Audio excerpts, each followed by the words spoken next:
Hi, ladies and gentlemen. We are here today with Mikki Willis in Orlando. We are so lucky to be here. Thank you for joining us today for this vital interview. Thank you. Good to be here. Yeah. Now, Aga, do you want to start off the interview here with Mikki? Yes. So I am very curious because all of us know that you've done some pretty amazing movies lately, since COVID started, basically. And I know there's a new one coming out, Plandemic 3. Uh-huh. So we want to get, a little bit of the inside scoop. Insights, what it's all about, if you're willing to tell us the secrets. The long-awaited film that was supposed to be out about a year ago, it keeps getting delayed because there are a lot of things happening in our world, as your viewers know. And we are fortunately in this position where we are asked a lot to get involved in some of the most urgent narratives.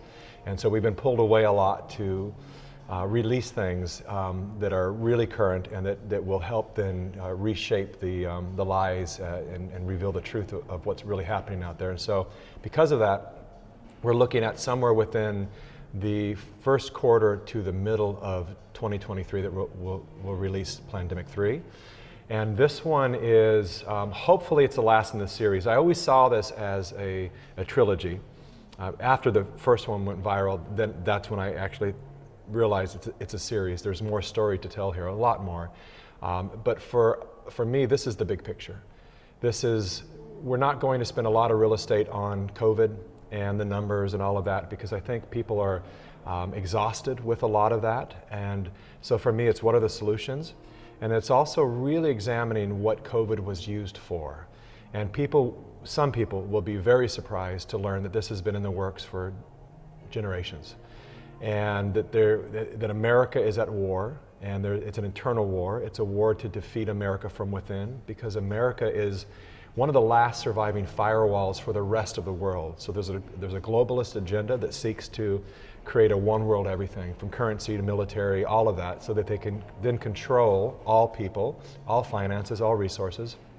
And America, because our foundation is built upon a constitution of a republic that other nations don't have, it's been very difficult for them to overtake America, and also the size of its military and the size of the country itself. And so we're going to examine as far back as we can validate where this work started, how they have implemented it, how it has infiltrated everything from our food supply to our education systems, obviously to medical, to just about every, I won't even say just about, at this point, every institution that has influence on our minds and on our behavior and on our future has been carefully infiltrated by people who are in service to this agenda. This is their life's goal. And we're going to expose that, call them out by name, show them exactly how we got here. And above all, for me, we can show all kinds of shocking stories all day long, and we can demonstrate for people what's happening in this moment now, but we'll be right back here in 10 years. And so we want to look at why. Why is that we have such short-term memories? That there are things that happened a decade ago and two decades ago. Anthony Fauci, there were a lot of people who knew what he did in the 80s with AIDS, and tens of thousands of men were killed on AZT, my brother being one of them, and yet he's back at the helm of this situation. Right. How do we allow that to happen? It's almost like this selective amnesia. And my thesis is it's part of a mind conditioning that has been in action for a long time. And it's examining how we all became susceptible to it, that there are ways that they know how to trigger masses of people into moving as a herd in one direction, even if it makes zero logic. And so we're going to look at all the different behavioral experiences and experiments that have happened throughout the last several decades, and do some actual tests on screen so people can see how easily we can fool them. And that the people at the helm of this know our minds better than we do. And so the objective in that is then to wake us up from that unconscious slumber, so that we don't go back here in 10 years or 20 years or 100 years, that we can start passing this to our children. I always tell my children that our attention is the rudder of our ship, and our ship has been hijacked. And so the reason so many people end up in a life that they go, how did I get here? How did we get here? Is because they're actually not steering their ship. Right. And so we have to become masters of the wheel of the rudder of our ship again, so that we get to stay on our path and direct where we land in our lives. Well, this sounds incredible. I read the book Propaganda by Edward Bernays, written in the 1920s, and even back then he says, you know, a lot of us don't realize we're not in control of the choices that we make in our lives, even down to wearing clothes, the clothes that we choose, driving a car. Some of us may not want to even drive a car. We might not realize we don't like it. We'd rather take a horse or walk or ride a bike. So it's incredible that you guys look like you're taking a comprehensive look at knowing your past, to understand your present, to know where you're going into the future, and that sounds amazing with this. But one thing that threads all of your work seems to be a theme that is a life philosophy for you that you wish to share with the world to better humanity. And can you talk about that theme that drives you? Well, you know, it's many years ago when I was studying Buddhism, I sat with a monk, and he said one thing to me that never left me, and that is, he said, resistance is the cause of all suffering. And it took me many years to examine that, to understand that there's great value in that statement. If we could accept, it's tough for the mind because you go, I don't mean be complacent and allow all this stuff to happen, but to accept what is, to come back to a place of understanding. You know, we have a lot of statements, we'll say that someone was too young to die or they're too whatever. And life shows up the way life shows up, and we're all on our individual journeys. And if we could start blessing the way things are, then we have actually more power to make them the way we choose them to be. But when we are stuck in this experience of thinking that life has dominion over us and that things happen that shouldn't happen, we're literally, as they say, what you resist persists, right?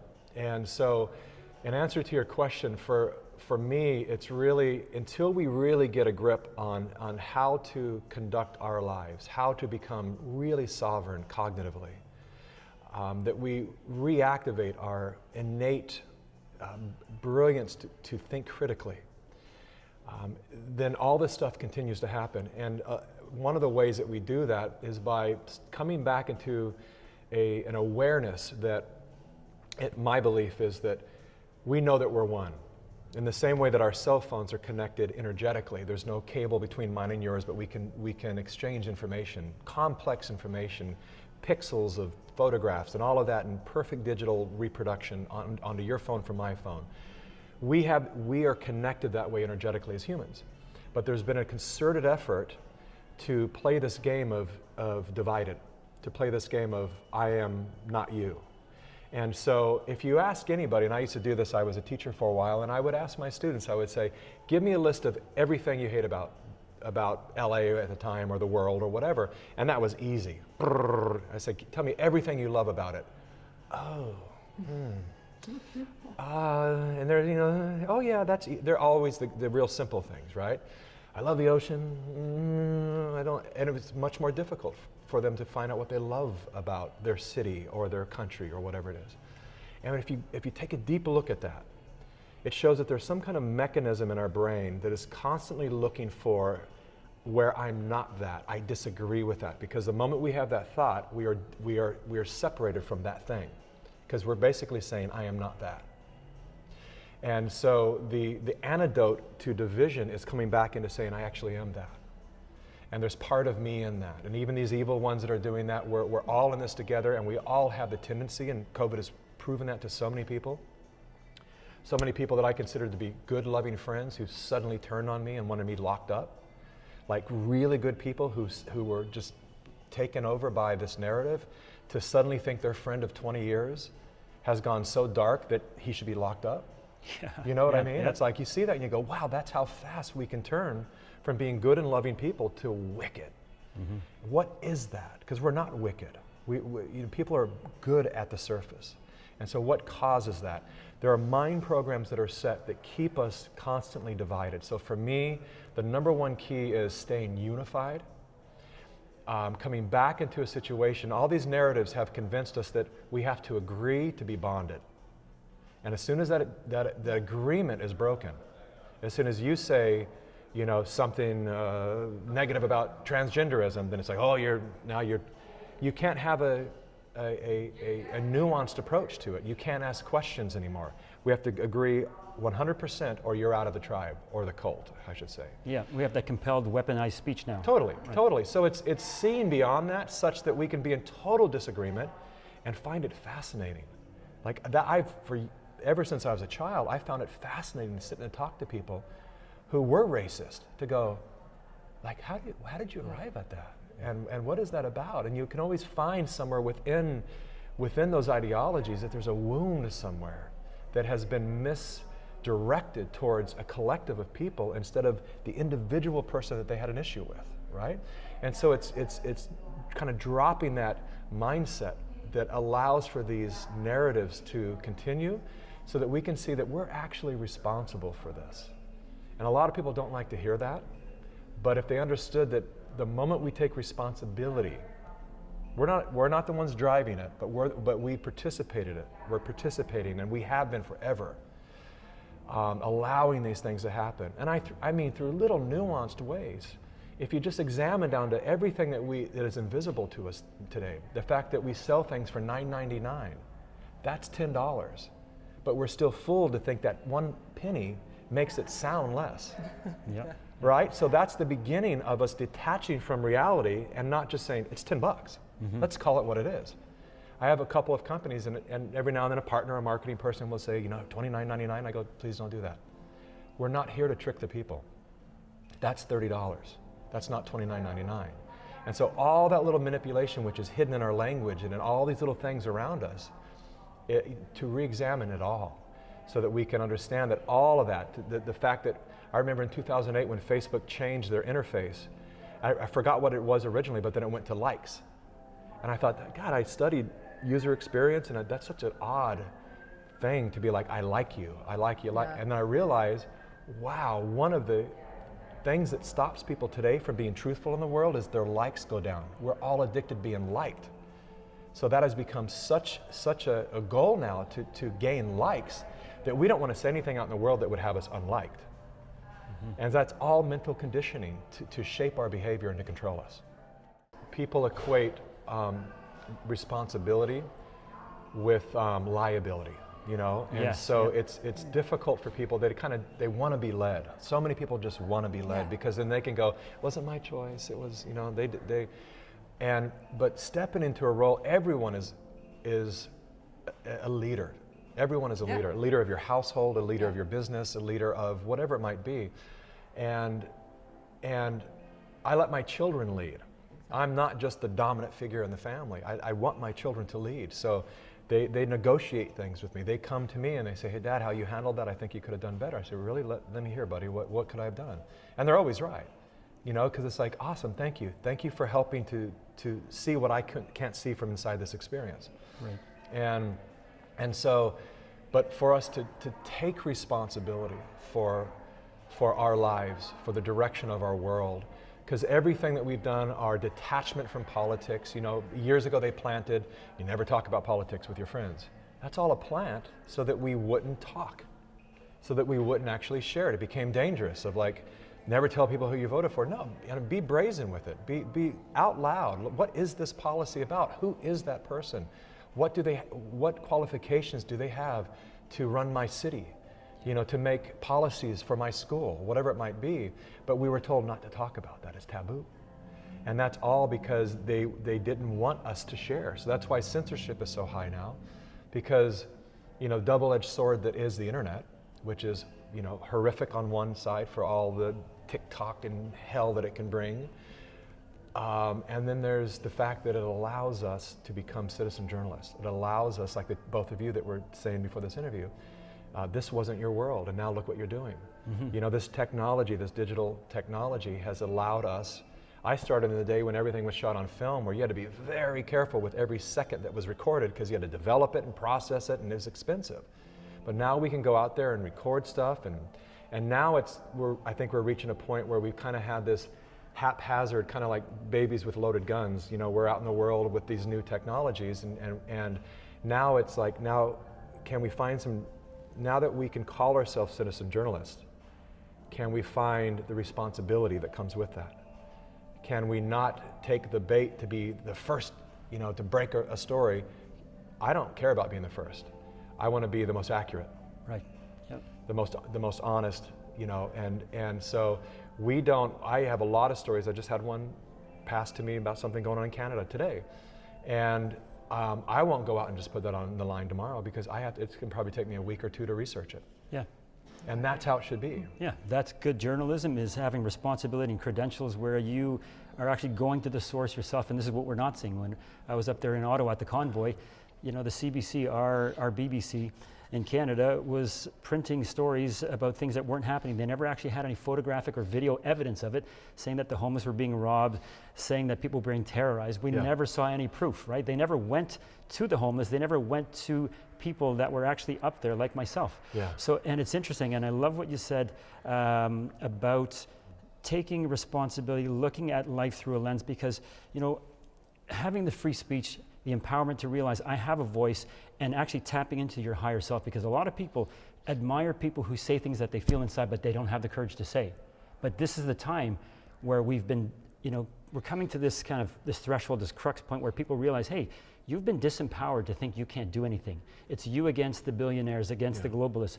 But each of us, grassroots together, through films like yours, are able to realize, hey, we are empowered, we are emboldened, and I think it's such a great point that you make about finding your voice and being true.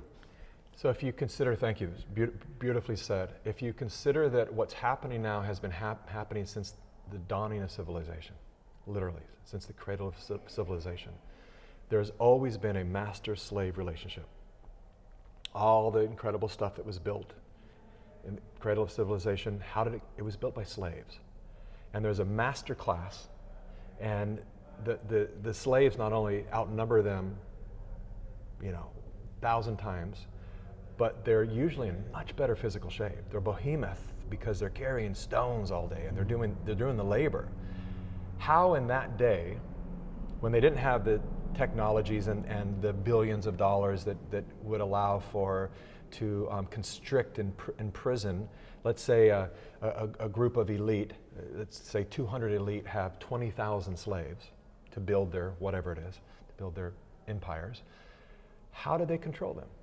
When at any moment, the slaves had the same stones, spears, rocks, and they outnumbered them. How do they keep them in line?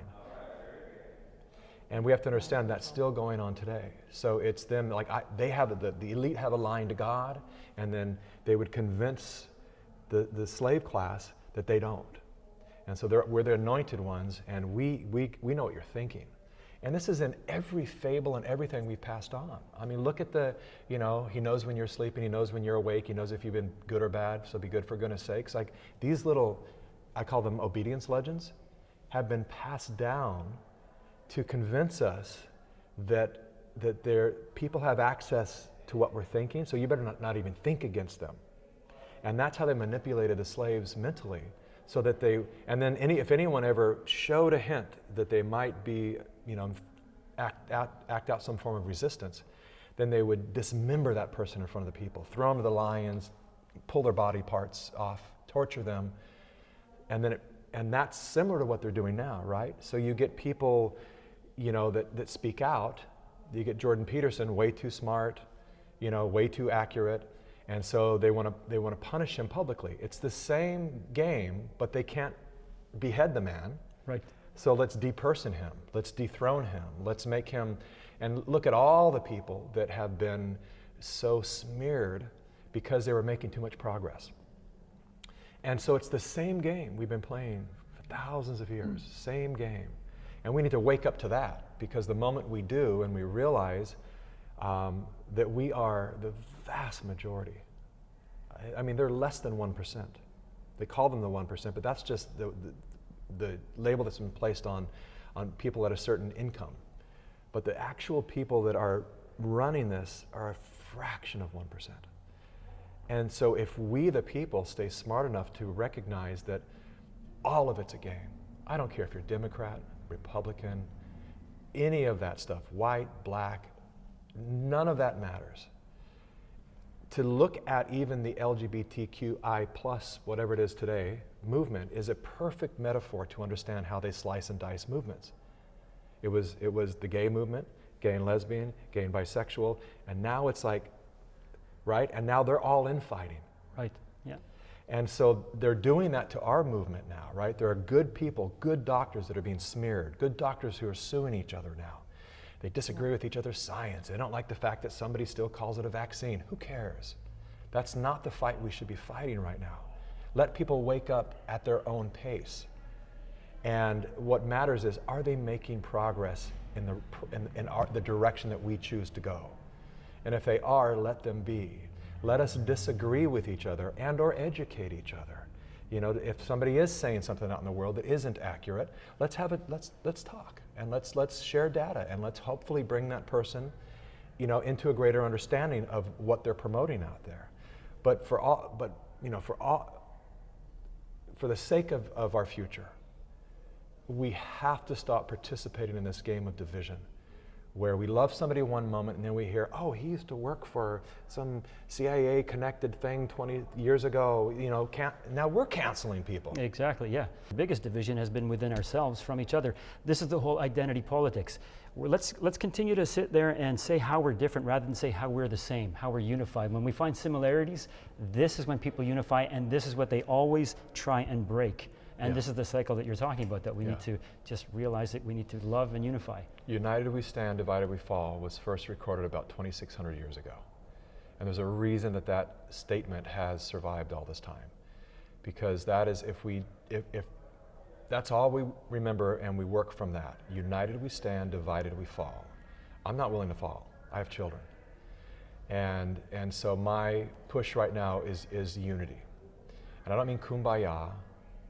I don't mean anything that's ungrounded and unlikely. I mean for us to be wise enough to strategize. When you are in a military and you're in a foxhole, there are members of the military who maybe the night before had a drunken brawl. They hate each other. But when they're in that foxhole together, they are on the same side. Right. Yep. The enemy is clear. The moment you have someone in your foxhole that you're worried, I might have a gun in the back of my head, there's problems. And so we need to stop putting the gun in the back of the heads of our allies on this fight, and to understand that we're making incredible progress. And the only way at this point that we are going to fail is by our own actions. There's nothing right now that's going to take us down other than ourselves, unless we play the game right, strategize, wisen up, and be aware that every time this bait comes to us, every time we hear, you know, Robert Malone has controlled opposition. He's a very good friend of mine. I know Jill and Robert very well. I don't agree with every move he's made, everything he said. I'm super clear with him on that. But that's not true. And so he was making too much progress, and that lie got planted. And as I say in a video that I'm about to release, like worker bees, we the people, go out and pollinate the masses with that disinformation. And that is one of the many areas where we are responsible for our own downfall. And so I want us to be responsible for our uprise, for how we're going to elevate through all the situation, to elevate on a conscious level, on a physical level, and there have been so many gifts given to us through this COVID mess. For all the people who have lost people and are injured and all that, a deep, profound compassion for. And I also recognize that this is the wake-up call that our world has needed for generations.